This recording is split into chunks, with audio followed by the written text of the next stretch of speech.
All right, guys, we're going to be trying to go over some of the basics of what we're looking for from skill sets in the Stripe 2 course. So for basic footwork, understanding that, if we get a little bit of a side step here, we want to be able to follow our opponent side to side, maintaining good stance, those movements. As we move into boxing, we're primarily looking at the right and the left hook. So right hook on the pads, left hook on the pads, making sure that we have good basic mechanics on that. Defending those same attacks. So if the attack's coming in, there's a few different ways to defend. In this particular Stripe course, we're looking for just a basic block. We're covering the side of our head, covering the side of our head. As we move through into the kick, we're really just looking at the foundations of the body kick on both the rear and the lead leg. So on the rear leg, stepping right into kicking. On the lead leg, we've got to switch first, and then we're kicking. Again, making sure all those basic mechanics are there. Two different defenses, a standard leg check, so both kicks, coming in on this side, checking the kick, checking the kick. If you can't check the kick, you may possibly just need to ride that out, try to take a little bit of the steam out of it, and just ride the kick off to the side. So understanding that.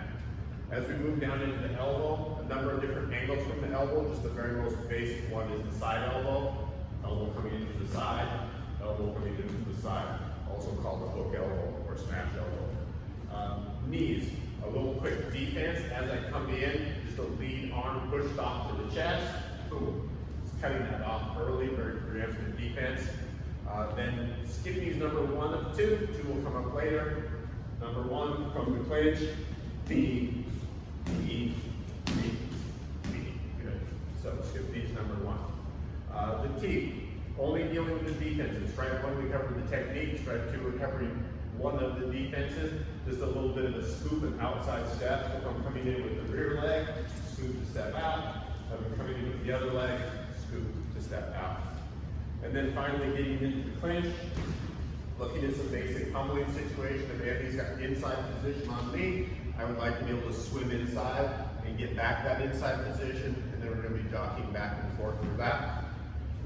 If the clinch is initiated, I want to start to deal with having better position as the clinch is initiated. So instead of letting him get a good solid control here, as that first hand comes in, I want to start dominating his hand position to start to begin my own grips. Later we'll start to talk about what happens on the other half of that. Once we're in the clinch, we want to look at some of our attacks from in there. So once we're in, whatever position we happen to be in, if we don't have the room to be able to attack in from the front of the straight knee, we want to be able to attack with the curved knees in from the side.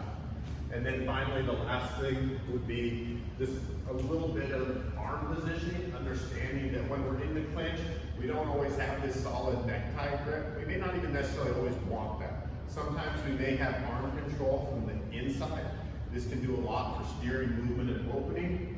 We also have a position with outside arm control, which is also a very strong hook. Can be used to pull and lift, a lot of different utility. So understanding those positions and the utilities of them will also be part of Stripe 2.